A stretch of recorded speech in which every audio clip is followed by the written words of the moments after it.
Hi hello guys, welcome back to our channel. എല്ലാ കൂട്ടുകാർക്കും നമ്മുടെ പുതിയൊരു വീഡിയോയിലോട്ട് സ്വാഗതം.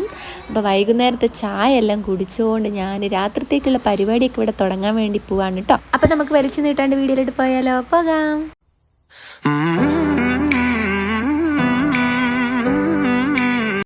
ചോറിന് അരിയെല്ലാം ഇട്ടിട്ട് നമ്മൾ കുറച്ച് തേങ്ങ ചിരവി എടുത്തിട്ടുണ്ട് കേട്ടോ. ഇത് വേറെ ഒന്നിനല്ല, നമുക്ക് കുറച്ച് മോര് കറി ഉണ്ടാക്കണം. അപ്പോൾ അതിന് വേണ്ടിയിട്ട് തേങ്ങയെല്ലാം ഇവിടെ ചിരകി എടുത്ത് വെച്ചിട്ടുണ്ട്. പിന്നെ മീൻകറിയും കൂടെ ഉണ്ടാക്കുന്നുണ്ട്. മീൻകറിക്ക് വേണ്ടിയുള്ള തക്കാളിയും ഉള്ളിയും പച്ചമുളകും വെളുത്തുള്ളിയൊക്കെ നമ്മൾ ഇവിടെ അരിഞ്ഞിട്ടില്ല, തൊലിയെല്ലാം കളഞ്ഞ് ഇവിടെ ക്ലീൻ ചെയ്ത് വെച്ചിട്ടുണ്ട്. ചോറ് നല്ലോണം തിളച്ച് വരുന്നുണ്ട് കേട്ടോ. നമ്മൾ ചെറിയ ചെമ്പിലാണ് നമ്മൾ ചോറ് വെച്ചിട്ടുള്ളത്, കാരണം ഉച്ചയ്ക്ക് വെച്ച കുറച്ച് ചോറും കൂടെ ബാക്കി ഉണ്ടായിരുന്നു. അപ്പോൾ കുറച്ച് ചോറ് വെക്കേണ്ട വന്നുള്ളൂ കേട്ടോ. പിന്നെ മോരുകറിക്കുള്ള തൈരെല്ലാം നമ്മളിവിടെ എടുത്ത് വെച്ചിട്ടുണ്ട്. ഇനി നമുക്ക് മോരുകറിയാണ് ഞാൻ ആദ്യം ഉണ്ടാക്കാൻ പോകുന്നത്. മോരുകറി പിന്നെ പെട്ടെന്ന് ഉണ്ടാക്കാമല്ലോ. എന്നിട്ട് മീനിലേക്ക് കിടക്കാമെന്ന് വിചാരിച്ചു. പിന്നെ ഇരുടാവുന്നതിന് മുമ്പ് പുറത്ത് പോയിട്ട് കുറച്ച് കറിവേപ്പില പറിച്ചുകൊണ്ട് വന്നിട്ടുണ്ട് കേട്ടോ. പിന്നെ തേങ്ങ അരയ്ക്കാനുള്ള ജാറെല്ലാം ഇവിടെ എടുത്ത് വെച്ചിട്ടുണ്ട്. പുളി കുറച്ച് വെള്ളത്തിലിട്ട് വെച്ചിട്ടുണ്ട്. ഇത് മോരുകറിക്കുള്ളതല്ല, മീൻ കറിക്കുള്ളതാണ് കേട്ടോ. അങ്ങനെ പുളി വെള്ളത്തിലിട്ട് വെച്ചിട്ടുണ്ട്. പിന്നെ നമ്മുടെ അപ്പുണ്ണിക്ക് കുറച്ച് ചായ ചൂടാറാൻ വേണ്ടിയിട്ട് ഒരു പാത്രത്തിൽ ഒഴിച്ച് വെച്ചിട്ടുണ്ട്. പിന്നെ നല്ല മീനായിരുന്നു കേട്ടോ. കണ്ടോ, ചോര കണ്ടില്ല, നല്ല ഫ്രഷ് മീനാന്ന് തോന്നുന്നുണ്ട്. അപ്പം അത് കഷ്ണം മീനായതുകൊണ്ട് രക്ഷപ്പെട്ടുടെ. കുളി കഴിഞ്ഞിട്ട് മീൻ കൊണ്ടുവരുമ്പോൾ പൊതുവേ എനിക്ക് ഇഷ്ടമല്ല കേട്ടോ. പ്രത്യേകിച്ച് മത്തിയൊക്കെ കൊണ്ടുവന്നിട്ടുണ്ടെങ്കിൽ പെട്ടു ഗൈസ്, അതാണ് അവസ്ഥ. അപ്പം ഇന്ന് എന്തായാലും ഏട്ടൻ കണ്ടറിഞ്ഞിട്ട്, എനിക്ക് പൊതുവേ രാത്രി ഏട്ടൻ കൊണ്ടുവരുമ്പോൾ അങ്ങനെ മത്തിയൊന്നും കൊണ്ടുവരാറില്ല. എനിക്ക് എളുപ്പത്തിന് അയിലയോ അതുപോലെ ഇതുപോലത്തെ കഷ്ണം മീനൊക്കെ കൊണ്ടുവരാറുള്ളൂ കേട്ടോ. പിന്നെ മോരുകറിക്കുള്ള നമ്മൾ തേങ്ങയെല്ലാം അരയ്ക്കാൻ വേണ്ടി പോവാണ്. കുറച്ച് ഒരു 2-3 അല്ലി വെളുത്തുള്ളിയും കൂടെ ഇട്ട് കൊടുത്തിട്ടുണ്ട്. പിന്നെ നമ്മൾ അതിലേക്ക് ഒരു ചെറിയ കഷ്ണം ഉള്ളിയും കൂടെ അരിഞ്ഞിട്ട് കൊടുക്കുന്നുണ്ട് കേട്ടോ. പലരും പല വിധത്തിലായിരിക്കും മോരുകറി ഉണ്ടാക്കുക. ഞാനിത് എൻ്റെ അമ്മ ഇങ്ങനെ ഉണ്ടാക്കുന്നത് കണ്ടിട്ടുള്ളത്, അപ്പോൾ അതുപോലെയാണ് ഉണ്ടാക്കി വെക്കുന്നത് കേട്ടോ. ഏട്ടന് ഭയങ്കര ഇഷ്ടമാണ് മോരുകറി. പിന്നെ അത്യാവശ്യത്തിനുള്ള മഞ്ഞപ്പൊടി ഇട്ട് കൊടുത്ത്, മഞ്ഞപ്പൊടി ഇങ്ങനെ കാണുമ്പോൾ കൂടി പോലെ തോന്നുന്നുണ്ടല്ലേ, പക്ഷേ പാകത്തിനായിരുന്നു കേട്ടോ മഞ്ഞപ്പൊടിയൊക്കെ. മഞ്ഞപ്പൊടി ഇട്ട് കൊടുത്തതിന് ശേഷം അതിലേക്ക് കുറച്ച് ജീരകം ഇട്ട് കൊടുക്കുന്നുണ്ട്. കുറച്ച് ജീരകം കൂടെ ഇട്ട് കൊടുത്തിട്ട് നമുക്ക് നന്നായിട്ട് കുറച്ച് വെള്ളം കൂടെ ചേർത്തിട്ട് അരച്ചെടുത്ത് കൊണ്ടുവരിക. അങ്ങനെയായിട്ടുണ്ടെങ്കിൽ നമ്മുടെ മോരുകറിക്കുള്ള അരപ്പ് ഇവിടെ സെറ്റായി കിട്ടും. ഓരോ ജോലി ചെയ്യുമ്പോഴും ഞാൻ ചായ കുടിച്ചുകൊണ്ടിരിക്കുന്നുണ്ടായിരുന്നു കേട്ടോ. വൈകുന്നേരത്തെ ചായ കൂടി ഇങ്ങനെയൊക്കെയാണ് കേട്ടോ, പലപ്പോഴും ഇങ്ങനെ ആവാറാണ് പതിവ്. പിന്നെ മോരുകറിക്കുള്ള അരപ്പെല്ലാം ഇവിടെ സെറ്റായിട്ടുണ്ട്. ഇനി മോരും കൂടെ ഒന്ന് അടിച്ചെടുക്കണം. തൈര് അതിന് വേണ്ടിയിട്ട് ആ ജാറിൽ തന്നെ നമ്മൾ ഇട്ട് കൊടുത്തിട്ടുണ്ട്. ഇതൊന്ന് കറക്കി എടുക്കുമ്പോൾ ഒന്ന് ലൂസായി കിട്ടും. അങ്ങനെ കട്ടിയിൽ തൈര് ഇടാൻ പാടില്ല കേട്ടോ. അപ്പോൾ എനിക്കിങ്ങനെ അബദ്ധം പറ്റിയിട്ടുണ്ട്. അപ്പോൾ അമ്മ എനിക്ക് പറഞ്ഞു തന്നതാണ് അങ്ങനെ ഇടാൻ പാടില്ല എന്ന്. അങ്ങനെ അരച്ച് അതവിടെ വെച്ചിട്ടുണ്ട്. പിന്നെ ചോറ് ഇപ്പോഴും ആയിട്ടില്ല, കുറച്ച് വേവുള്ള അരിയാണ് കേട്ടോ. പിന്നെ ചട്ടി വെച്ചിട്ടുണ്ട്. പിന്നെ അടുത്ത പരിപാടി എന്ന് പറയുന്നത് ഉള്ളി തക്കാളിയൊക്കെ അരിയണം നമുക്ക്. അതിന് മുമ്പ് മോരുകറി ഉണ്ടാക്കിയിട്ട് ഇതൊക്കെ നമ്മൾ അരിയാൻ നിൽക്കുള്ളൂ കേട്ടോ. അത് മീൻകറിക്കുള്ളതാണല്ലോ. ആദ്യം മോരുകറി അങ്ങ് ആക്കി വെക്കാമെന്ന് വിചാരിച്ചു. അപ്പോൾ വെളിച്ചെണ്ണ ഒഴിച്ചു കൊടുക്കുന്നുണ്ട്. എണ്ണ ഒഴിച്ചപ്പോഴാണ് ഒരു കാര്യം മറന്നുപോയത്. ഇവിടെ വറ്റൽമുളക് തീർന്നിരിക്കുകയായിരുന്നു. ഞാൻ ഏട്ടനോട് വാങ്ങാനും പറയാൻ മറന്നു കേട്ടോ. പിന്നെ വിചാരിച്ചു അതൊന്നും വേണ്ട, അതില്ലാണ്ട് നമുക്ക് വെക്കാമല്ലോ, ഉള്ളതുപോലെ നമുക്ക് വെക്കാം. പിന്നെ ഇതിൽ കുമ്പളങ്ങ അതുപോലെ തന്നെ വാഴയ്ക്ക അതൊക്കെ നമ്മൾ ഇടാറുണ്ടല്ലോ. മോരുകറിയിൽ പലരും പലതും ഇടാറുണ്ട്. ഇവിടെ അങ്ങനെ ഇടയ്ക്കൊക്കെ വെക്കാറുണ്ട് കേട്ടോ. അപ്പോൾ ഇന്ന് ഞാൻ അതൊന്നും ഇടാണ്ട് വെറും മോര് മാത്രമാണ് കാച്ചിയെടുക്കുന്നത് കേട്ടോ. പിന്നെ കുറച്ച് ഉലുവ ഇട്ടെടുത്തു, കടുക് ഇട്ടെടുത്തു. അത് നന്നായിട്ട് ചൂടായി വരുമ്പം നമുക്കൊരു ചെറിയൊരു എരിവിന് വേണ്ടിയിട്ട് വറ്റൽമുളകും ഇല്ലാത്ത സ്ഥിതിക്ക് ഞാൻ വിചാരിച്ചു 2 പച്ചമുളക് ചീന്തി അങ്ങ് ഇട്ട് കൊടുക്കാമെന്ന്. അങ്ങനെ 2 പച്ചമുളകും കൂടെ നമ്മൾ കീറിയിട്ട് അതിലേക്ക് ഇട്ട് കൊടുക്കുന്നുണ്ട് കേട്ടോ. എരിവ് പിടിക്കോ ഇല്ലെന്നൊന്നും അറിയില്ല. പിന്നെ കുറച്ച് കറിവേപ്പിലയും കൂടെ കഴുകിയിട്ട് ഇട്ട് കൊടുത്തു. പിന്നെ അതിന് ശേഷം ആ അരപ്പ് നമ്മൾ ആ എണ്ണയിലേക്ക് ഇട്ട് കൊടുക്കുകയാണ് ചെയ്യുന്നത് കേട്ടോ. ചെയ്യുന്നതിൽ പല മിസ്റ്റേക്കും കാണും. പിന്നെ അറിയുന്ന പോലെയൊക്കെ അങ്ങ് ഉണ്ടാക്കുന്നു, അത്രയേ ഉള്ളൂ കേട്ടോ. ആ അരപ്പ് നന്നായിട്ടൊന്ന് ചൂടായി വരട്ടെ. ചൂടായതിന് ശേഷമാണ് നമ്മൾ അതിലേക്ക് മോര് ഒഴിച്ചു കൊടുക്കാൻ വേണ്ടി പോകുന്നത് കേട്ടോ. നമ്മൾ തൈര് നന്നായിട്ട് അടിച്ച് വെച്ചല്ലോ, അത് ഒഴിച്ചു കൊടുക്കാൻ വേണ്ടി പോവാണ് കേട്ടോ. പിന്നെ എല്ലാം മോര് ഒഴിച്ചു കൊടുത്തു, സെറ്റാക്കി. ഇനി അതൊന്ന് തിളയ്ക്കാൻ പാടില്ല. തിള വന്നിട്ടുണ്ടെങ്കിൽ ഇങ്ങനെ പിരിഞ്ഞ പോലെ ഇരിക്കും. ഒന്ന് ചൂടായി ഇങ്ങനെ തിളയ്ക്കാൻ വരുന്ന ഒരു അവസരത്തിൽ നമ്മളിത് ഓഫ് ആക്കണം കേട്ടോ. ഇതൊക്കെ എനിക്ക് അമ്മ പറഞ്ഞു തന്നതാണ്, കാരണം എനിക്കിതൊക്കെ അബദ്ധം പറ്റിയിട്ടുണ്ട്. ഞാൻ മോരുകറി വെക്കുമ്പോൾ ഒരു വട്ടം ഇതേപോലെ മോര് അടിക്കാതെ, തൈര് അടിക്കാതെ നമ്മളൊന്ന് മിക്സിയിലിട്ട് അടിക്കാണ്ട് ഉണ്ടാക്കി നോക്കിയിട്ടുണ്ട്, കൊളായി പോയിട്ടുണ്ട്.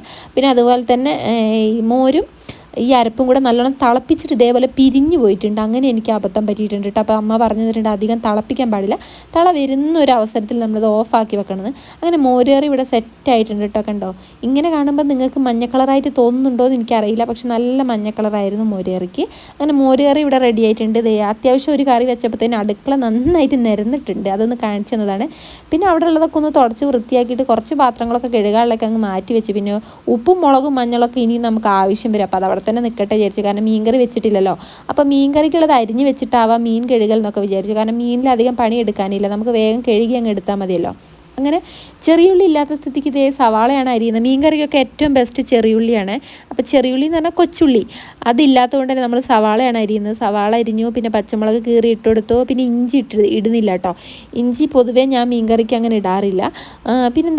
പിന്നെ വെളുത്തുള്ളി അരിഞ്ഞു കൊടുത്തു. പിന്നെ തക്കാളിയും കൂടെ നന്നായിട്ട് അരിഞ്ഞു കൊടുത്തിട്ട് നമുക്ക് മീൻ നന്നാക്കാൻ വേണ്ടി പോകാം. ഇനി മീൻ എന്ത് തന്നെ ആയാലും രാവിലെ കിട്ടി എനിക്ക് അത്രയും നല്ലത് കേട്ടോ. വേഗം അങ്ങ് ഉണ്ടാക്കി വെച്ചിട്ടുണ്ടെങ്കിൽ പിന്നെ പരിപാടിയൊന്നുമില്ലല്ലോ. ഇത് വൈകുന്നേരത്തെ കുളി കഴിഞ്ഞിട്ട് മീൻ കൊണ്ടുവന്നിട്ടുണ്ടെങ്കിൽ എനിക്ക് കലി എവിടുന്നാണ് വരിക എന്നറിയില്ല.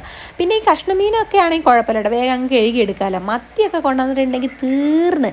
അപ്പോൾ ഏട്ടൻ പൊതുവേ എന്നെ കഷ്ടപ്പെടുത്തണ്ടല്ലോ വിചാരിച്ചിട്ട് ഇതേപോലെ കഷ്ണമീനും അയിലൊക്കെ കൊണ്ടുവന്ന് എന്നെ സഹായിക്കാറുണ്ട്.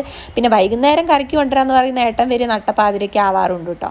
അപ്പോഴത്തെ മീനൊക്കെ ഇവിടെ നന്നാക്കി എടുക്കുന്നുണ്ട്. നല്ല മീനായിരുന്നു കേട്ടോ. ചോര കഴുകിയിട്ടും പോകുന്നില്ലായിരുന്നു. അങ്ങനെയായിരുന്നു കേട്ടോ അവസ്ഥ. മീനിൻ്റെ അടിപൊളി കഷ്ണം മീനായിരുന്നു. വെച്ച് നമ്മൾ കഴിച്ചപ്പോഴും അടിപൊളിയായിരുന്നു കേട്ടോ. അങ്ങനെ അതേ മീനെല്ലാം നന്നാക്കി എടുക്കുന്നുണ്ട്. കാര്യം എന്തൊക്കെയാണെങ്കിലും മത്തി കഴിഞ്ഞിട്ട് എനിക്ക് വേറെ ഏത് മീനുള്ളൂ കേട്ടോ. എനിക്ക് ഭയങ്കര ഇഷ്ടമാണ് മത്തി, ചാള എന്നൊക്കെ പറയും. പിന്നെ ഈ കുഞ്ഞു ആയതിനു ശേഷം നമുക്ക് ഈ രാത്രിയൊക്കെ മീൻ കൊണ്ടുവരുമ്പോൾ കുറച്ച് നന്നാക്കാൻ എളുപ്പമില്ലാത്ത മീനാണല്ലോ ഈ മത്തിയൊക്കെ. ചെളുക്കെല്ലാം കളയണം, ചെതുമ്പൽ ചെളുക്കാന്നൊക്കെ പറയുമല്ലോ. അപ്പോൾ അതൊക്കെ കളയണം. അപ്പോൾ അവൻ എന്നെ വന്ന് തൂങ്ങും. അങ്ങനെ കുറേ ബുദ്ധിമുട്ടുകളുണ്ട്. അപ്പോൾ ഇങ്ങനത്തെ മീനാവുമ്പോൾ വേഗം കഴുകി അങ്ങ് എടുത്താൽ മതിയല്ലോ. ആ എളുപ്പപ്പണിക്ക് വേണ്ടിയിട്ടാണ് ഞാൻ രാത്രിയിൽ മത്തിയൊക്കെ ഒഴിവാക്കുന്നത്. അല്ലെങ്കിൽ എനിക്ക് ഏറ്റവും കൂടുതൽ ഇഷ്ടം മത്തിയൊക്കെ തന്നെയാണ് കേട്ടോ. ഈ മീനിൻ്റെ പേരെന്താണെന്ന് എനിക്ക് കറക്റ്റ് അറിയില്ല. ചൂരായാണോ ചൂതയാണോ എന്താണെന്ന് എനിക്കറിയില്ല കേട്ടോ. പക്ഷെ നല്ല അടിപൊളി മീനായിരുന്നേ. കഴുകിയിട്ടും ചോര കഴിയുന്നില്ലായിരുന്നു. അങ്ങനെ കഴുകുന്നുണ്ടായിരുന്നു കേട്ടോ. ഞാൻ നല്ല ഫ്രഷ് ആയതുകൊണ്ടാണ് തോന്നുന്നുണ്ട്. ഭയങ്കര ചോരയായിരുന്നു കേട്ടോ. അങ്ങനെ കഴുകി ഒരുവിധം എടുത്തിട്ടുണ്ട്. എന്നാലും നമ്മൾ അതിൽ നിന്ന് ഇങ്ങനെ ചോര ഇറങ്ങുന്നുണ്ടായിരുന്നു കേട്ടോ. പിന്നെ ദേ സമയം കളയാണ്ട് ചട്ടി അങ്ങ് അടുപ്പത്ത് വെച്ച് എണ്ണ ഒഴിച്ച് ചൂടായി വന്നപ്പോൾ കുറച്ച് ഉലുവ ഇട്ട് കൊടുത്തു കേട്ടോ.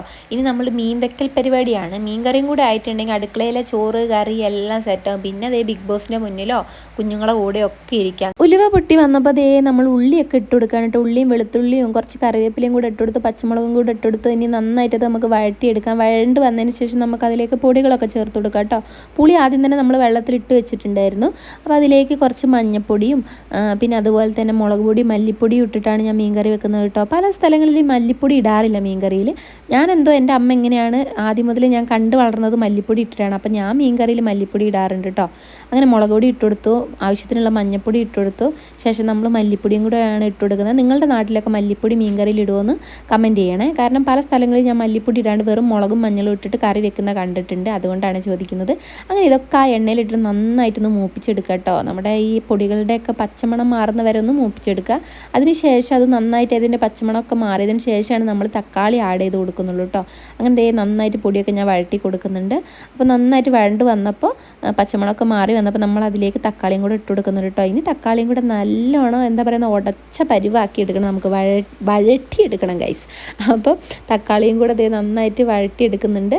നല്ലോണം ഉടഞ്ഞ് വരുന്നൊരു പരിവാവണം കേട്ടോ. ഇങ്ങനെയല്ല നല്ല കുഴമ്പ് രൂപത്തിലാവണം. തക്കാളിയൊക്കെ കല്ല് പോലെ ഇരിക്കുന്നുണ്ട്.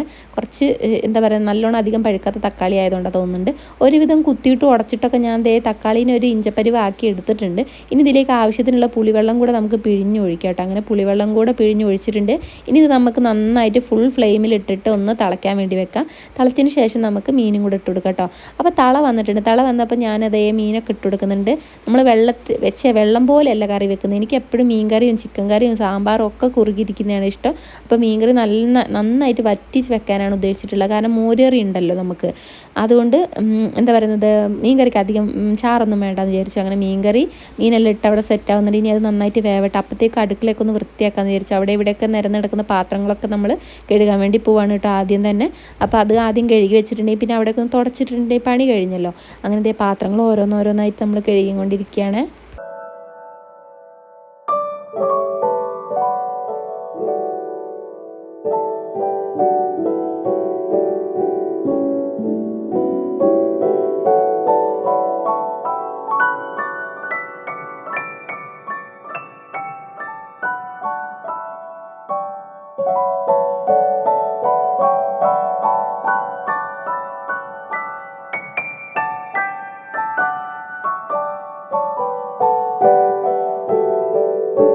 അങ്ങനെ പാത്രങ്ങളൊക്കെ കയ്യോടെ നിരന്നത് നമ്മൾ കഴുകി കൊടുത്തിട്ട് അവിടേക്ക് ഒന്ന് തുടച്ച് കൊടുക്കുകയാണ് കേട്ടോ. തുടച്ച് വൃത്തിയാക്കിയിട്ട് പണികളെല്ലാം കഴിഞ്ഞിട്ടോ. മീൻ ഇടയ്ക്കിടയ്ക്ക് ഒന്ന് ഇളക്കി കൊടുക്കുന്നുണ്ട്.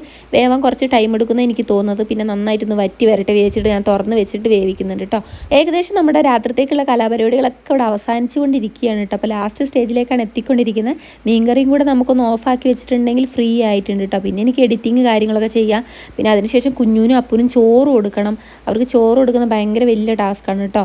അങ്ങനത്തെ കൈയൊക്കെ ഒന്ന് കഴുകി അതിന് ശേഷം നമുക്ക് നമുക്ക് മീൻകറി എന്തായെന്നൊന്ന് പോയി നോക്കണം. അപ്പം മീൻകറി നന്നായിട്ട് തിളയ്ക്കുന്നുണ്ട് എന്നല്ലാണ്ട് വറ്റുന്നതൊന്നും കാണുന്നില്ല ഗൈസ്. അപ്പോൾ അതവിടെ തുറന്ന് വെച്ചിരിക്കുകയാണ്, നല്ലോണം വറ്റട്ടെ എന്ന് വിചാരിച്ചിട്ട്. മോരുകറിയും ആയിട്ടുണ്ട്. ഇനിയിപ്പോൾ പരിപാടി ഒന്നുമില്ല. പിന്നെ ഇവിടെയൊക്കെ നന്നായിട്ട് നമ്മൾ ക്ലീൻ ചെയ്തെടുത്തിട്ടുണ്ട്. പിന്നെ ഇന്ന് വൈകുന്നേരം നമ്മൾ കുറച്ച് പഴംപൊരി ഉണ്ടാക്കിയിരുന്നു കേട്ടോ. അപ്പോൾ അതിൻ്റെ മാവ് ഒട്ടിപ്പിടിച്ചിട്ട് ഞാൻ എത്ര തുടച്ചിട്ടും പോകുന്നില്ല. അതിൽ കുറച്ച് വെള്ളമൊക്കെ ആക്കിയതൊന്ന് പൊതിർന്ന് കിട്ടിയാൽ നമുക്ക് തുടച്ചെടുക്കാൻ പറ്റുള്ളൂ കേട്ടോ. ഞാൻ കുറേയൊക്കെ ശ്രമിച്ചു നോക്കി. അപ്പോൾ നാളെ ചെയ്യാം, അതിൽ ഇനി മെനക്കെടാൻ വയ്യാന്ന് ചോദിച്ചാൽ അതവിടെ ഇട്ടു. പിന്നെ കറി ഏകദേശം വറ്റി വന്നിട്ടുണ്ട്. ഇനി നമുക്ക് ലാസ്റ്റ് സ്റ്റെപ്പായ കറിവേപ്പിലയും കൂടെ കുറച്ച് ഇട്ട് കൊടുക്കണം കേട്ടോ. അപ്പോൾ അതും കൂടെ ഇട്ട് കൊടുത്തിട്ടുണ്ട്. അങ്ങനെ മീൻകറി ഇവിടെ സെറ്റ് ആയിട്ടുണ്ട് കേട്ടോ. അടിപൊളി സ്മെല്ലൊക്കെ വരുന്നുണ്ടായിരുന്നു. പിന്നെ നമ്മൾ കൂട്ടിയപ്പോഴും കുഴപ്പമൊന്നുമില്ലായിരുന്നു കേട്ടോ. നല്ല മീനായിരുന്നു. മീൻ നല്ല ടേസ്റ്റ് ഉണ്ടായിരുന്നു കേട്ടോ കഴിക്കാൻ.